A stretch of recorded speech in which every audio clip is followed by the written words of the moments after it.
All right, this right here, this is just a really quick small sample of kind of the mid phase of our training here. Just earlier we were really going over our technique with our catchers here. We really were concentrating on stepping and driving. This is our phrase or terminology that we use to get them to really learn how to experience range and to be able to work beyond that shin guard. A lot of catchers, a lot of young catchers will just kind of fall over, or in order to get some range, they'll jump across, not maintaining a good position. And here we really teach them to really take a little jab step with their lead foot, and then really to push with that backside and find a nice sliding spot on their lower shin guards.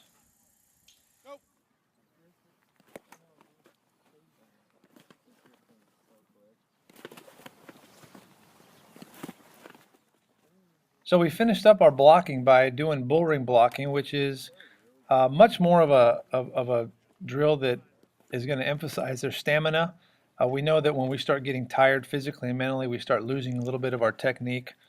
And so just to get our guys prepared and ready for the upcoming season, we'll throw this in. They're blocking 30 and 30-second blocks. They're competing against each other as well, which makes the element that much more fun. We're really coaching them up and giving them the situation of there being a runner on third base, have good technique, but really at the end of the day, you got to do it whatever you can to make sure you keep the ball in front of you to keep that run from scoring.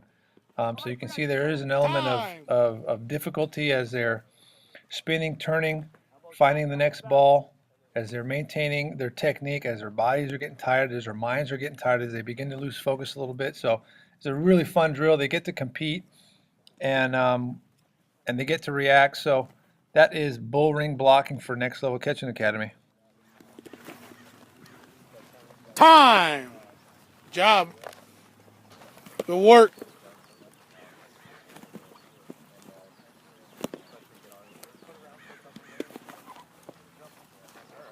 Come on, get turned. Get turned.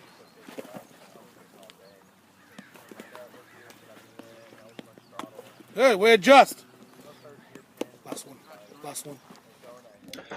All right, here we have another variation of our bull ring blocking, and this we did with some of our younger kids with a slightly different emphasis and competition here.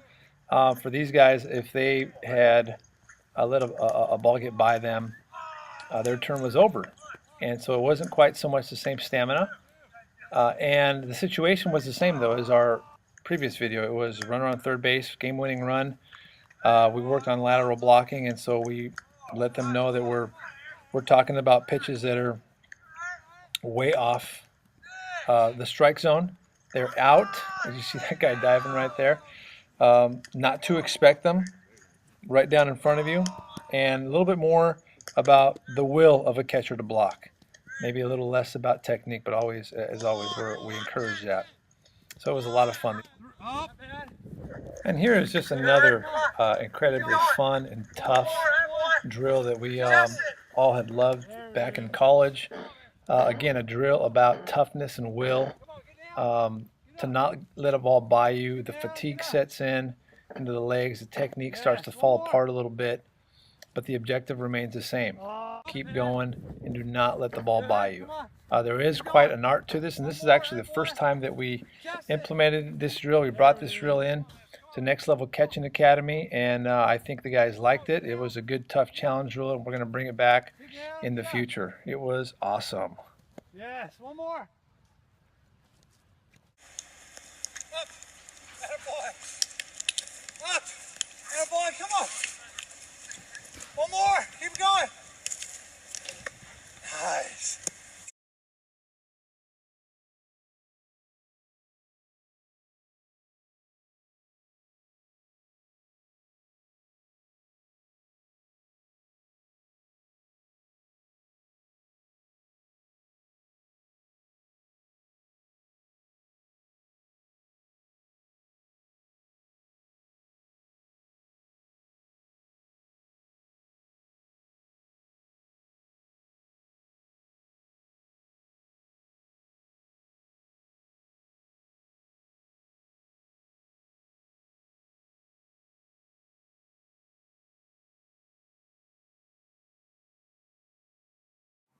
So here we are back to working our throwing technique. This session was really largely focused on having some good pre-pitch and some good footwork, some good quick feet. And so our drill work all covered our step to catch element in terms of getting our catchers to get their feet to move and to get planted as soon as possible. As these guys are going here, their pop to plant times were all right around that 0.17 to 0.23, which is actually pretty good. That's right around where we want all our catchers to be. Yeah, some of our guys are still maybe working on their rhythm, maybe working on their extension. But in this year's session was all about getting our feet going with our pre-pitch. Sometimes we can get a little bit long with our pre-pitch. We can cover too much ground, which is not something we want to do. But as we focus on our clinics is to piece the throw together, and so this was our focus. That was a nice one right there. And coming up, that was another good one. Is our coach that actually did throw a 199. That a boy.